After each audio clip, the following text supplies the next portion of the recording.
नमस्कार बंधुरा आज के आमी 38 साइजेर कुर्ती काटिंग करा देखाबो। तार जन्य आमी एखाने लाइनिंग नियेछि, लाइनिंग 1.5 मीटार एबं कुर्ती जा कापड़ आछे सेटाई प्रथमे आमी लाइनिंगटिके एभाবে 2 फोल्ड करे नियेछि, तारपरे एभाবে 4 फोल्ड करे नेब।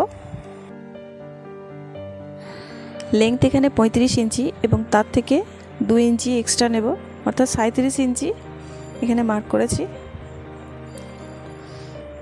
घेरेर दिक থেকে এখানে 24 ইঞ্চি আছে, তার জন্য এখানে আমি 24 এর হাফ 12 ইঞ্চিতে মার্ক করেছি। এইভাবে মার্ক করে নেব, লাইন টেনে দেব এইভাবে। শোল্ডারের দিক থেকে 6.5 ইঞ্চিতে মার্ক করব এবং আর্ম হোলের ক্ষেত্রেও 6.5 ইঞ্চিতে মার্ক করব।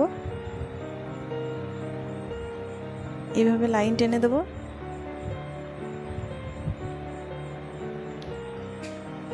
लाइन टेने दिएछि। एरपरे चेस्ट साइज जा थाकबे ताके 4 दिए भाग करते हबे एबं लुजिंग एर जोन्नो हाफ इंची ऐड करते हबे। एदिक थेके 14 इंचिते मार्क करब। एकई रकम भावे वेस्ट साइज जा थाकबे ताके 4 दिए भाग करते हबे एबं लुजिंग एर जोन्नो हाफ इंची ऐड करते हबे। एखाने 8.5 इंचिते आमी मार्क करेछि एभाবে। तारपरे एखान থেকে 7 इंचिते हिपेर साइज निते हबे। हिपेर साइज जा थाकबे ताके 4 दिए भाग करे तार साथे लुजिंग एर जोन्नो हाफ इंची ऐड करे नेब एभाবে। एरपरे 3टी पয়েন্টকে এইভাবে জুড়ে দেব এবং এইভাবে শেপ দিয়ে নেব।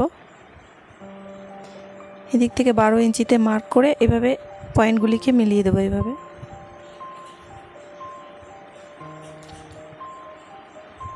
এদিক থেকে 1 इंचिते मार्क করে শেপ দিয়ে নেব। এইভাবে ফিতে ভাঁজ করে আর্মহোলের ক্ষেত্রে শেপ দিয়ে নিতে হবে। মাঝামাঝি থেকে এইভাবে শেপ দিয়ে নেব।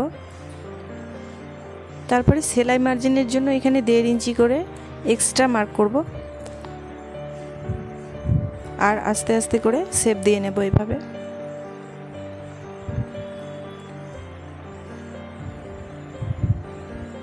शेप दिए निয়েছি। এরপরে কাটিং করে নেব। তো বন্ধুরা আমার আজকের ভিডিওটি কেমন লাগলো কমেন্ট করে অবশ্যই জানাবেন। ভালো লাগলে লাইক শেয়ার অবশ্যই করবেন। আর এরপরে কি শিখতে চান কমেন্ট করে অবশ্যই জানাবেন। এরকম নতুন নতুন ভিডিও আরও দেখতে হলে আমার চ্যানেলটিকে সাবস্ক্রাইব করে পাশে থাকবেন। এভাবে কাটিং করে নিয়েছি। এরপরে ফ্রন্টের পার্ট এবং ব্যাক পার্ট এভাবে আলাদা করে নেব।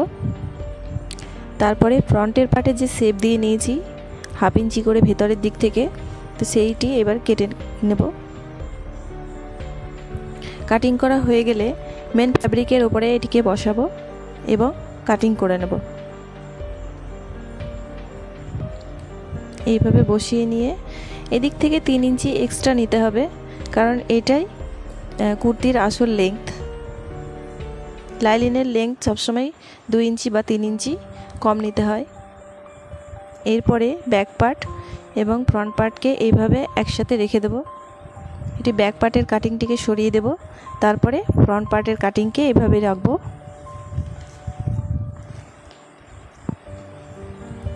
এরপরে হাতা কাটিং করব।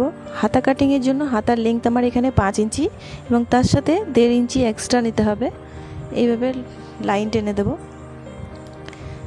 4 ফোল্ড করে নিয়েছি। উপরের দিক থেকে হাফ ইঞ্চি সেলাই যাবে এবং নিচের দিক থেকে 1 इंची সেলাই করা যাবে। তার জন্য এখানে আমি 1.5 इंची নিয়েছি। এইভাবে হাতা আর্মহোল যা থাকবে তার সাথে 2 इंची যোগ করতে হবে এবং নিচের দিকে হাতার মুহুরি যা থাকবে তার সাথেও 2 इंची বা 2.5 इंची যোগ করতে হবে। এইভাবে মার্ক করে নেব আর নিচের দিক থেকে এইভাবে 3 इंचिতে মার্ক করব। এইভাবে 3 इंचिতে মার্ক করে সোজা লাইন টেনে দেব।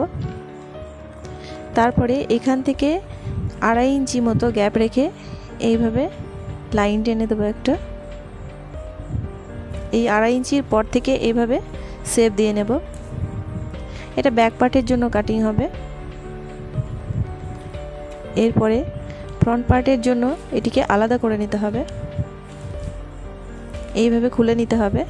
তারপরে ফ্রন্টের পার্টের জন্য এইভাবে 2.5 इंचिর পর থেকে এখানে হাফ ইঞ্চি এবং এখানে 1.25 इंचिते मार्क करब और এইভাবে শেপ দিয়ে নেব। তারপরে কাটিং করে নেব। এরপরে আমার হাতা কাটিং রেডি হয়ে গেছে। ধন্যবাদ বন্ধুরা।